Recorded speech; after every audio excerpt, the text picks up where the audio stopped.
As NBC4 first told you yesterday, the number of abortions in Ohio increased in 2023. That's according to the annual review by the Ohio Department of Health. State House reporter Natalie Fahmy getting reaction from advocates on both sides of the abortion debate. Natalie.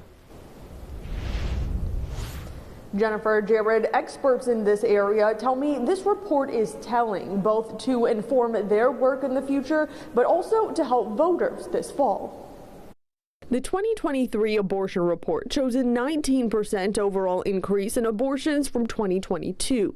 Jamie Miracle, Deputy Director of Abortion Forward, tells me 2022 was the outlier, though, not 2023. When you look at the 2021 numbers to the 2023 numbers, they're really similar.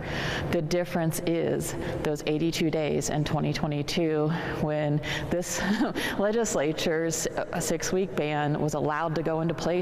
Last year, voters approved a reproductive rights amendment that mostly restores Roe v. Wade protections. The largest increase noted were women coming to Ohio for abortions. That number has more than doubled. Where people from Indiana, Kentucky, West Virginia had to travel outside of their state to get the health care they needed. And that's never happened before, and we need to figure out why that's happening here in Ohio.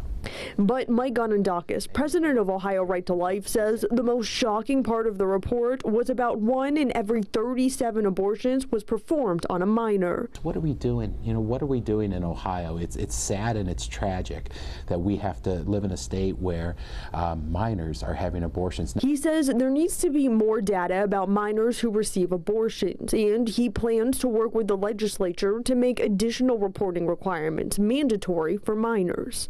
We should demand that Planned Parenthood tell us the circumstances for these minors, because as a society, our greatest asset is our children.